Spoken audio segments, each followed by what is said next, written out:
এখন বিএনপি কেন গণভোটের রায় মানতে চায় না, এই কারণটা আপনাদেরকে বলব। অনেকে মনে বিএনপির অভ্যন্তরে লুকানো কিছু গুপ্ত উপদেষ্টা ছিল, যারা ইলেকশন ইঞ্জিনিয়ারিং করে বিরোধী দলের অনেক নেতাকে ইচ্ছা করে হারিয়ে দিয়েছে। তা না হলে 11 দল আমরা প্রায় 180-র মতো আসন পেতে যাচ্ছিলাম। বাংলাদেশের জামাত ইসলামের কেন্দ্রীয় সেক্রেটারি জেনারেল বারে কারা নির্যাতিত নেতা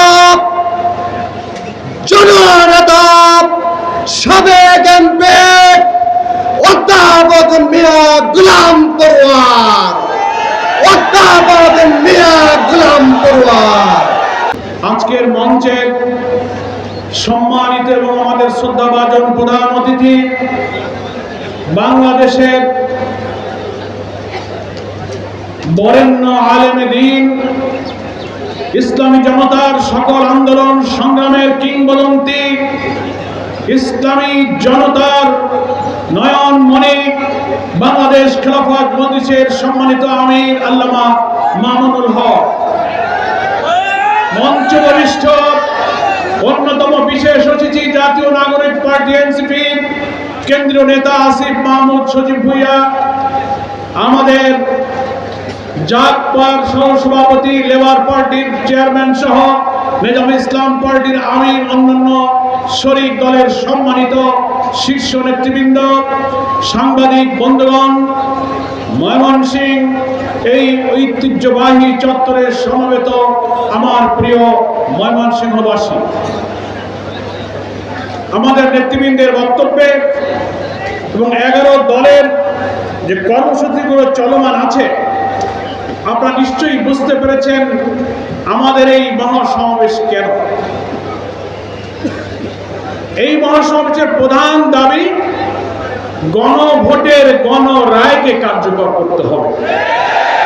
দ্বিতীয় বলেছি, আমাদের প্রিয় জন্মভূমি বাংলাদেশে প্রতিদিনে নিত্যদিনের জীবন প্রবাহে যে জনদুর্ভোগ, অশান্তি, জন বিস্ফোরণ ধুমায়িত হচ্ছে, এই দুর্ভোগকে দূর করতে হবে।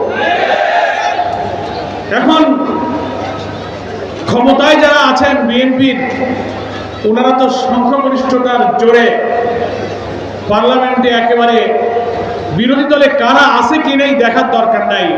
ওনারা বলে আমরা সংখ্যাগরিষ্ঠ। পার্লামেন্টারি পলিটিক্সে তারা বলতে চান মেজরিটি রুলই হচ্ছে ডেমোক্রেসি, সংখ্যাগরিষ্ঠ আসন দিয়ে ওনারা দেশ চালাতে চান। ঠিক আছে, আপনারা নির্বাচিত হয়ে যেভাবেই হোক এসে গেছেন, ইলেকশন ইঞ্জিনিয়ারিং করেছেন, ফলাফল ম্যানিপুলেশন করেছেন। বিএনপির অভ্যন্তরে লুকানো কিছু গুপ্ত উপদেষ্টা ছিল, যারা ইলেকশন ইঞ্জিনিয়ারিং করে বিরোধী দলের অনেক নেতাকে ইচ্ছা করে হারিয়ে দিয়েছে। তা না হলে 11 দল আমরা প্রায় 180-র মতো আসন পেতে যাচ্ছিলাম। ফলাফল ঘোষণা হচ্ছিল, কিছুক্ষণ পরে হঠাৎ সমস্ত মিডিয়াতে ফলাফল ঘোষণা বন্ধ হয়ে গেল। রহস্যজনকভাবে রেজাল্ট ম্যানিপুলেশন করে আমাদেরকে অর্থাৎ বিরোধী দলে ঠেলে দেওয়া হলো। সরকারের একজন উপদেষ্টা তো পরবর্তীকালে স্বীকারই করেছেন যে বিরোধী দলকে অর্থাৎ জামাত ইসলামীকে মিন করে উনি বলেছেন যে আমরা এই দলকে মেইন স্ট্রিমে আসতে দেয়নি, অর্থাৎ প্রধান সংখ্যাগরিষ্ঠতা অর্জন করে সরকার গঠনের মতো মেজরিটি আমরাই পেতে দেয়নি। ওনার সাথে আরো অনেকে, আমরা মানে কি, আমরা মানে উনি ছাড়া আরো লোক ছিল, আস্তে আস্তে বেরিয়ে আসবে, আমাদের বলা লাগবে না। ওই উপদেষ্টা যেমন বলেছেন নিজে চুরি যে করে তার মধ্যে একটা গিল্টি ফিলিংস, চোর চোর মনোভাব থাকে, গল্পে গল্পে কোনো না কোনো সময় একসময় বলে ফেলে। আমাদের আমিরে জামাত পার্লামেন্টের বিরোধী নেতা উনি বলেছিলেন ইলেকশন ইঞ্জিনিয়ারিং সাথে কারা জড়িত আমরা নাম বলবো না, যারা জড়িত তারা একসময় নিজেরাই বলে ফেলবে। ঠিকই এক ভদ্র মহিলা বলে ফেলছেন, কি পারছেন না? ভিতরে। আমাদের বলা লাগবে না, উনি বলবেন আমি কলা খাইনি, নিজেই বলবেন। আমরা সেই জন্য অপেক্ষা করছি। এখন কথা হলো, অনেক প্রশ্ন, অনেক কষ্টের সত্ত্বেও আমরা এই নির্বাচনের ফলাফল মেনে নিয়েছি একটা কারণে। 17 বছরে রাজনীতিতে সংঘাত, সহিংসতা, হানাহানি, জড়াও, হরতাল, ধর্মঘট, খুনাখুনি, রক্তাক্ত বিরোধী দলের উপরে সহিংসতার রাজনীতির কবর দিয়ে জুলাই আন্দোলনে নতুন বাংলাদেশের স্বপ্ন আমরা দেখেছিলাম। আমরা যদি এই ফলাফল বয়কট করতাম, আরেকটি রক্তঝরা আন্দোলনের সূচনা আমরা করতে পারতাম। কিন্তু আমাদের নেতা, আজকের পার্লামেন্টের যিনি লিডার অফ দি অপোজিশন, তিনি বলেছিলেন দেশের রাজনীতির স্থিতিশীলতার স্বার্থে মানুষের জীবনের শান্তি শৃঙ্খলা রক্ষার জন্য অনেক কষ্ট বুকে নিয়ে আমরা এই ফলাফলকে মেনে নিয়েছি। তার অর্থ এই নয় যে আপনাদের ইঞ্জিনিয়ারিং জোর করে আপনারা যে ভোট ছিনতাই করেছেন, ফলাফল ছিনতাই করেছেন, এটাকে আমরা কিন্তু স্বীকৃতি দিচ্ছি না। আপনারা ঠিকই ভোট চোর হিসেবে ইতিহাসে স্মরণীয় হয়ে যাবে। আমি মূল কথায় আসি। গণভোট হয়ে গেল 12ই ফেব্রুয়ারি, মনে আছে তো? এখন কি মাস? জুন মাস চলে যাচ্ছে। মার্চ 12 তারিখে পার্লামেন্ট বসেছে, এপ্রিল, মে, জুন, 4 মাস চলে গেল। গণভোটের 70% মানুষ রায় দিয়ে শেখ হাসিনার ফ্যাসিবাদের বিদ্যমান রাষ্ট্র ব্যবস্থার যে সমস্ত আইন কানুন, নির্বাচিত প্রধানমন্ত্রীকে ফ্যাসিবাদী, অত্যাচারী, কর্তৃত্ববাদী, দুর্নীতিবাজ করে তুলত, সেই রাষ্ট্রীয় কাঠামোকে পরিবর্তন করে একটি নতুন রাষ্ট্র কাঠামোর জন্য ঐক্যবদ্ধ কমিশনে আমরা নতুন সংবিধান সংস্কারের জন্য 9 মাস ঐক্যবদ্ধ কমিশনে 72টা মিটিং আমরা করেছি। 84টির বিষয়ে রাষ্ট্র সংস্কারে আমরা একমত হয়েছি। তার মধ্যে প্রায় 42টি ছিল সাংবিধানিক সংস্কার, সবাই আমরা মেনে নিলাম। জাতীয় সংসদের দক্ষিণ প্লাজায় সকল ফ্যাসিবাদ বিরোধী দল আমরা জুলাই সনদে স্বাক্ষর করলাম। এই জুলাই সনদে নতুন বাংলাদেশ, মানবিক বাংলাদেশ, বৈষম্যহীন বাংলাদেশ, দলীয়করণ মুক্ত বাংলাদেশ, দুর্নীতিমুক্ত বাংলাদেশ, নতুন বাংলাদেশের স্বপ্ন দেখার জন্য এমন কিছু সাংবিধানিক সংস্কার আমরা করেছিলাম। সেই সংস্কার প্রস্তাব যদি বাংলাদেশের সংবিধান সংস্কার পরিষদের অধিবেশন ডেকে মানা হতো, সংবিধান সংস্কার করে সংবিধানের তফসিলে অন্তর্ভুক্ত করা হতো, তাহলে এমন একটি রাষ্ট্র কাঠামো গড়ে উঠত। এই 4 মাসে নির্বাচন হতো, যেই প্রধানমন্ত্রী হতো সে আর অন্তত হাসিনার মতো ফ্যাসিবাদী হয়ে উঠতে পারত না। এখন বিএনপি কেন গণভোটের রায় মানতে চায় না, এই কারণটা আপনাদেরকে বলব। অনেকে মনে করে যে পার্লামেন্টের সালাউদ্দিন সাহেব, স্বরাষ্ট্রমন্ত্রী, আইনমন্ত্রীরা ঐক্যমত্য কমিশনের লাল বই দেখায়, বলে জুলাই সনদের সব অক্ষরে অক্ষরে মানব, শোনেন না? আর 11 দল বলে না, ওরা মানে না, গণভোটের রায় তোমাদের মানতে হবে। পাবলিককে ওরা শুভঙ্করের ফাঁকি দিয়ে বুঝাতে চায় যে দেখো, আমরা তো জুলাই সনদ অক্ষরে অক্ষরে মানতে চাই, কিন্তু 11 দলের নেতারা বলে যে না, মানতেছে না, এটা মানতে হবে। এই যে মানতে চাই আর মানতে হবে, এর মাঝখানে ফাঁকটা কোথায়, এটা বোঝার দরকার আছে কিনা বলেন? ফাঁকটা হলো যে 84টি বিষয়ের সংস্কার প্রস্তাবে বাংলাদেশের 33টি রাজনৈতিক দল একমত হয়েছিলাম, যার ভিত্তিতে 12 তারিখে একই দিনে জাতীয় নির্বাচন এবং জাতীয় সংসদে নির্বাচন আর গণভোট হয়েছে। ওই গণভোটের ব্যালটে আপনারা হা ভোট দিয়েছিলেন না? প্রধানমন্ত্রী হাতে ভোট দিতে বলেছিল, আইনমন্ত্রী বলেছিল, স্বরাষ্ট্রমন্ত্রী বলেছিল। গণভোটের ব্যালটে 4টে প্রশ্ন ছিল, দেখছিলেন তো, পড়েই তো ভোট দিচ্ছেন, হ্যাঁ বলেছেন। সেখানে ঐক্যমত্য কমিশনের যেসব রাষ্ট্র সংস্কারের বিষয়গুলো, ওই 4টা প্রশ্নের মধ্যে সবগুলো সাংবিধানিক প্রস্তাবের কথাগুলো সংক্ষেপে নিয়ে আসা হয়েছে। এই প্রস্তাবের গুরুত্বপূর্ণ রাষ্ট্রীয় সাংবিধানিক ব্যাপারে ঐক্যমত্য কমিশনের ওই বইতে এবং বৈঠকে বিএনপি নোট অফ ডিসেন্ট দিয়ে বলেছে এগুলো আমরা মানি না। এবং সেই যে 10টা সাংবিধানিক পরিবর্তন, সেটা এমন যে ওইগুলো যদি মানা না হয় তো সেই সংবিধান সংস্কারের কোনো মূল্য হয় না, ওই যে লাউ সেই কদু থেকে যায়। এইগুলো ওনারা মানবেন না। সেইগুলো কোনটা? গণভোটের গণরায় কার্যকর হলে সেইগুলো মানতে ওনারা বাধ্য হবেন, কারণ ওনারা যে 10টা বিষয়ে দ্বিমত করে নোট অফ ডিসেন্ট দিয়েছেন, গণভোটের 4টি প্রশ্নে 5 কোটি মানুষ 70 লাখ লোক ভোট দিয়ে বিএনপির নোট অফ ডিসেন্টকে খারিজ করে বাতিল করে দিয়েছে। সেগুলো কি? সেখানে বলা ছিল উচ্চ কক্ষ পার্লামেন্টে আপার হাউস লোয়ার হাউস হবে, উচ্চ কক্ষে 100 আসন পিআর পদ্ধতিতে সব দলের মধ্যে ভাগ হবে, অর্থাৎ প্রাপ্ত ভোটের আনুপাতিক হারে সব ভাগ হবে। বিএনপি বলেছে না, তা হবে না, যারা যে কয়টা সিট পাবে তার ভিত্তিতেই উচ্চ কক্ষের 100 আসন ভাগ হবে। 100 আসন যদি বিগত নির্বাচনে 11 দল যে ভোট পেয়েছে তা যদি ভোটের আনুপাতিক হারে ওই 100 আসন ভাগ হয়, তাহলে আমরা 11 দল প্রায় 40-42টা উচ্চকক্ষে আসন পাই। কথাটা বুঝেছেন? আর তারা আসনের ভিত্তিতে যদি ভাগ করে তাহলে আমরা বিরোধী দল পাবো প্রায় অর্ধেক, 20-21টা পাবো। তার অর্থ হচ্ছে ওনারা এখানেও ইঞ্জিনিয়ারিং করে সংখ্যাগরিষ্ঠ হয়েছেন, উচ্চকক্ষে ওনারা সংখ্যাগরিষ্ঠ হতে চান। যা ইচ্ছা তাই করে উচ্চ কক্ষে যে পাওয়ার দেওয়া হয়েছে, আন্তর্জাতিক চুক্তি, বিভিন্ন সংবিধান সংশোধনের সব আইন উচ্চ কক্ষ ছাড়া পাস হবে না। ওখানে মেজরিটি হতে পারলে হাসিনার মতো কর্তৃত্ববাদী শাসন করা যাবে বলে ওনারা উচ্চ কক্ষ পিআর পদ্ধতি মানেন না।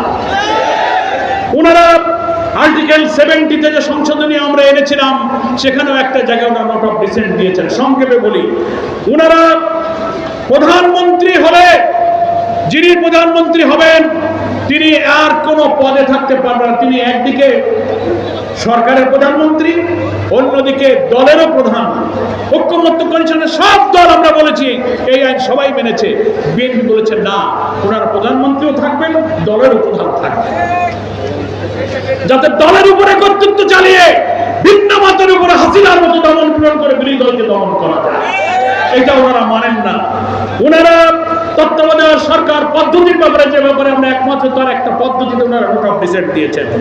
ওনারা সরকারের বাংলাদেশের প্রধান বিচারপতি, আপিলেট ডিভিশনের বিচারপতি, অডিটর জেনারেল, কন্ট্রোলার জেনারেল, দুর্নীতি দমন কমিশন, পাবলিক সার্ভিস কমিশন, সরকারি চাকরি, এই যে জুলাই আন্দোলনের আসিফ মাহমুদ, সজীব ভুঁইয়ারা কোটা নয় মেধার ভিত্তিতে সব জায়গায় দিতে হবে বলে পিএসসিতে যেন দলীয় লোক, ছাত্রলীগ বা কোনো দল না যায়, সেজন্যই তারা আন্দোলন করেছিল। এই বিএনপি নোট অফ ডিসেন্ট দিয়েছে। বাংলাদেশে বিদ্যমান ব্যবস্থায় পিএসসি, দুর্নীতি দমন কমিশন, সমস্ত সাংবিধানিক পদে নিয়োগের রাষ্ট্রপতি আর প্রধানমন্ত্রীর অসীম ক্ষমতা দেওয়া হয়েছে। আমরা সংস্কারে বলেছিলাম প্রধানমন্ত্রী অসীম ক্ষমতার লাগাম টানতে হবে, রাষ্ট্রপতি প্রধানমন্ত্রী ক্ষমতার ভারসাম্য আনতে হবে। সরকারি দল, বিরোধী দল এবং মাঝখানে জুডিশিয়ারি, অন্যান্য আরেকটি পক্ষ থেকে একটা সেপারেট অ্যাপয়েন্টিং অথরিটির মাধ্যমে সব সাংবিধানিক পদে নিয়োগ হবে। বিএনপি বলেছে আমরা এগুলো মানি না, এখানে প্রধানমন্ত্রীর কর্তৃত্ব থাকতে হবে। তাহলে কি হলো?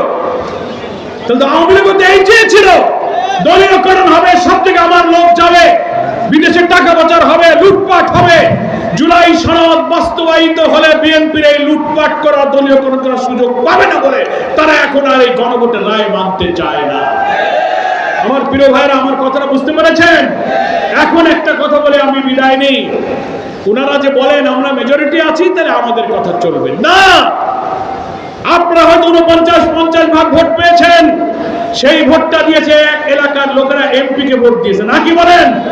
জনগণ রক্তাক্ত জুলাই সনদ বাস্তবায়ন করবেন আপনারা সেই ওয়াদা দিয়েছিলেন বলেই আপনাদের এলাকার লোকেরা বিএনপি কেও ভোট দিয়েছে, জামাতকে, 11 দলকে ভোট দিয়েছে। কিন্তু আপনাদের এমপিরা জনগণের দেওয়া ভোট নিয়ে ক্ষমতায় যে জুলাই সনদের বিরুদ্ধে আপনারা অবস্থান নিয়েছেন, এই জন্য জনগণ আপনাদেরকে ভোট দেয়নি। অর্থাৎ মানুষের ভোটকে আপনারা অন্যায় কাজে ব্যবহার করেছেন। এইটা যে পাওয়ার 49 ভাগ, এটা হচ্ছে ডেলিগেটেড পাওয়ার। এমপি কে ভোট দিয়েছে, সেই ভোট আপনি জনগণের বিরুদ্ধে, জোড়াই সন্ধ্যের বিরুদ্ধে কাজে লাগিয়েছেন। কিন্তু গণভোট যেটা হয়েছে 70 ভাগ, সেই গণভোটটা ডাইরেক্ট ভোটাররা হাতে ভোট দিয়েছে, নাকি বলেন? কোন এমপি কে ভোট দেয় নাই, এটা ডেলিগেটেড পাওয়ার না, এটা ডাইরেক্ট একটা ভোটার সরাসরি ভোট দিয়ে বলেছে 84টি সংস্কারের পক্ষে আমরা হা বলে দিলাম, এটাই মানতে হবে। তারেক জিয়া যে হাতে ভোট দিয়েছে, তার অর্থ হলো এই 84টা সংস্কার প্রস্তাবকে তারেক জিয়া মানতে রাজি হয়ে গেছে। ভোটের অর্থ হলো নাই। কথা বুঝে আসছে? ফলে আপনার ওই 50 ভাগ ভোট ডেলিগেটেড পাওয়ার হচ্ছে জনগণের ডাইরেক্ট ভোট, হচ্ছে গণভোট, হচ্ছে 70 ভাগ হচ্ছে সংখ্যাগরিষ্ঠ। ফলে সংখ্যাগরিষ্ঠের এই গণভোটের রায় আপনাকে মানতে হবে। আপনাদের সংবিধানের যুক্তি এখানে খাটে না, সংবিধান আমরা সব জানি। ফলে আমরা মনে করি ময়মনসিংহবাসী 11 দল আজকে যে ডাক দিয়ে যাচ্ছে, গণভোটের রায় কার্যকর করে এইসব সাংবিধানিক পরিবর্তন না হলে যে শাসনে দেশ চলছে, নির্বাচনের পরে সংসদ হওয়ার আগেই দলীয়করণ করে আপনি সিটি কর্পোরেশন, জেলা পরিষদ সব দলীয় আপনি নিয়োগ করে দিলেন, ঠিক কিনা? আপনারা বলেন সবার আগে বাংলাদেশ, এখন দেখি সবার আগে বিএনপি। সব কটা জায়গায় বিএনপি জেলা পরিষদে দিলেন, সিটি কর্পোরেশন একটা লোক কি অন্য দলের পাইছিলেন না? এই জন্য আমি বলি, এই স্লোগান বাদ দিয়ে বলেন সবার আগে বিএনপি।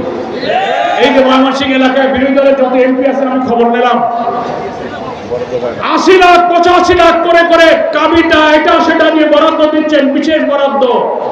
11 দলের এমপিদেরকে সেটা দিচ্ছে না। তার অর্থ কি? জনগণের খাজনা ট্যাক্সের পয়সা সরকারি দল পায়, বিরোধী দল পায় না। তার মানে সবার আগে বাংলাদেশ না, সবার আগে হচ্ছে বিএনপি। তাহলে আওয়ামী লীগ আর আপনার মধ্যে কিসের পার্থক্য থাকলো? লুটপাট শুরু করছেন, হামে 600 শিশু মারা গেল, স্বাস্থ্যমন্ত্রী ব্যর্থ হয়েছেন। ঢাকার আবদিন হাসপাতালটা 6টা শিশু মারা গেছে, হসপিটালে তো অনেক কারণে লোক মারা যায়, যায় না? আপনি হাসপাতাল বন্ধ করে দিলেন, 600 শিশু যে মারা গেল, স্বাস্থ্যমন্ত্রীকে আপনি কি পদত্যাগ করবেন? অল্প মূল্যে আপনি সেটা বন্ধ করেছেন। ইসলামী ব্যাংক নিয়ে নৈরাজ্য শুরু করেছেন। রামেসা রায়পুরে এক পরিবারের 4টা লোককে জবাই করে খুন, নিষ্ঠুরতা, নৃশংসতা। সরকার 4 মাসে ব্যর্থ হয়েছেন, আপনারা আবার সেই ফ্যাসিবাদের পথে পা বাড়িয়েছেন। আসুন ময়মনসিংহবাসী, ঐক্যবদ্ধ আন্দোলনের ডাক আসবে। আজকেও পার্লামেন্টে বিরোধী নেতা বলেছেন মালয়েশিয়া, চীন সফর করে কি চুক্তি করেছেন সংসদকে জানান। আর সমস্ত সমস্যার সমাধান যদি সংসদে না করেন, 70 ভাগ মানুষের এই আন্দোলন প্রয়োজনে আমরা আবার রাজপথে নিয়ে যেতে বাধ্য থাকবো। যখন ডাক আসবে, ময়মনসিংহের এই সিংহ পুরুষেরা 11 দলের আন্দোলনকে এগিয়ে নিয়ে আমাদের সহস্র মানুষের জীবন, হাজার হাজার মানুষের রক্তাক্ত জয় অভ্যুত্থানের এই সনদকে, গণভোটের রায়কে আমরা বাস্তবায়ন করতে চাই।